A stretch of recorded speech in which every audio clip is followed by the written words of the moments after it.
Hey guys, it's Jeff. In this video, I'm going to be reviewing The Accident Season by Moira Fowley-Doyle.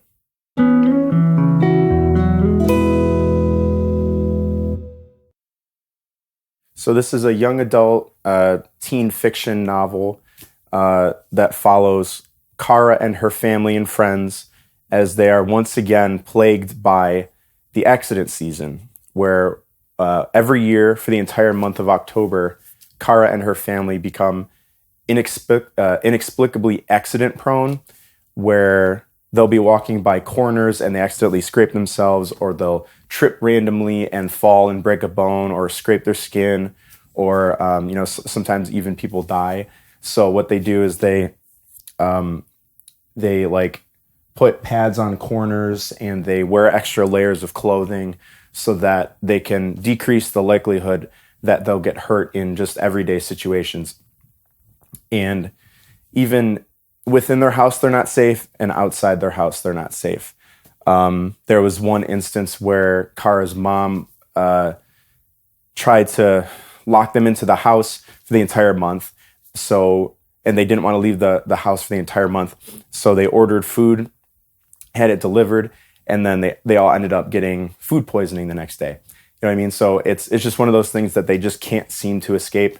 And they don't exactly know why this has happened to them, but it's just something that they've had to learn to deal with pretty much their entire lives.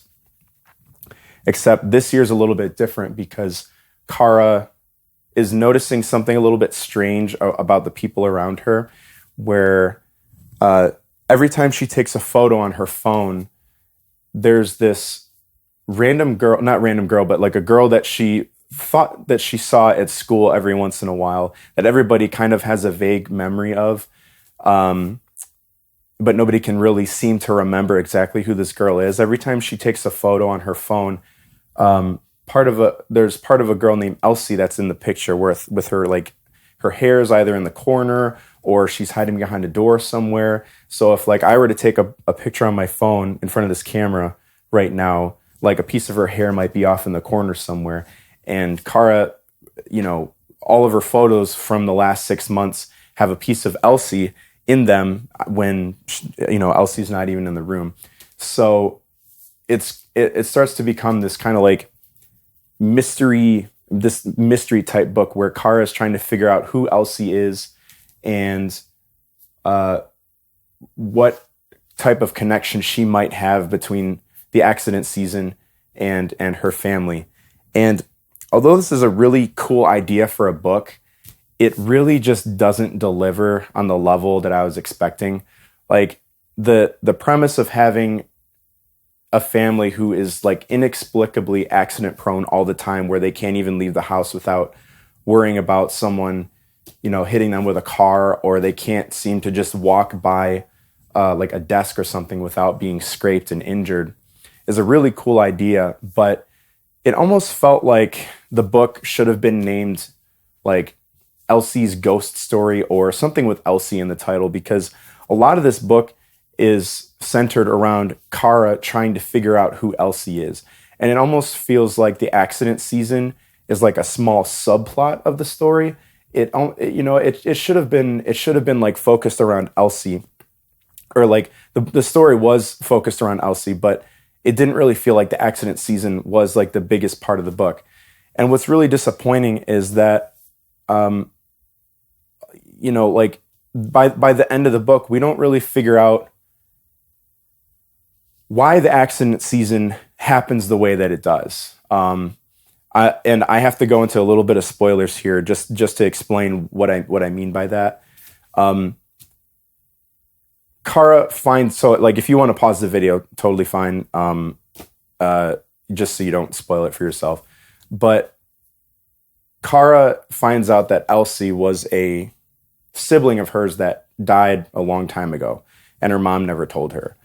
And the reason why the accident season happens is because once a year for the entire month of October, Elsie is like in this like spirit realm and goes away from Kara's family to try to find out like who she is. And it's like one of those stories where like a ghost is never at is never at peace or is never at ease and is always like searching for something more because they're not alive and they're just like searching to be at peace with their situation. But it doesn't really make sense because it feels like it would have made more sense if Elsie was the person who was causing the accident season rather than her preventing the accident season when she's around. And then when she goes away, that's when all the accidents happen. Like, it seems like it should have been reversed. So she goes away from the family. That's when the accidents happen. But instead, it should have been accidents happen whenever she comes around the family. You know, like it would have made more sense if she was like a spiteful ghost trying to like revenge on her family and she's the one that's causing all those accidents, but it doesn't end up being that way. And with that being like the ending of the book where Kara finds out who Elsie is and her role in this whole thing, it brings up a lot of questions. One of the main ones being like, what is it about this world and what is it about this family that deserves to have like a ghost around them? All right.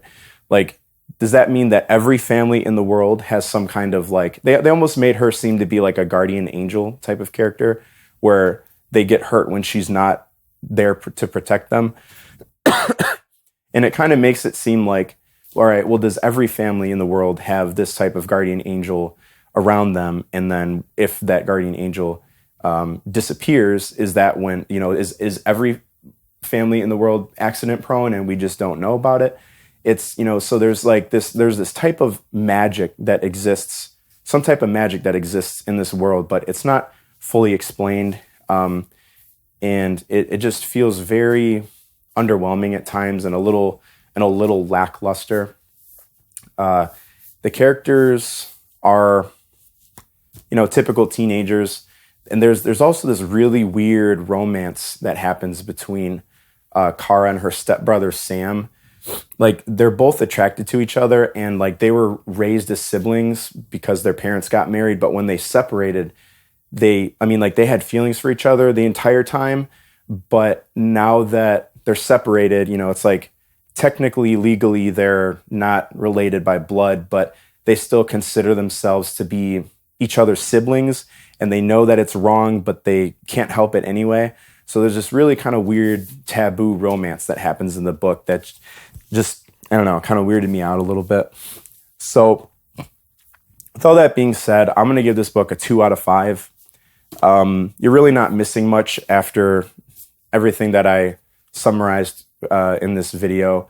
I really don't think it would be worth, you know, reading to get more out of the story other than what I just told you. So feel free to like and subscribe to my channel. Really appreciate it. Likes and subscribes help out so much. And see you guys on the next book review video. Thanks so much. Bye.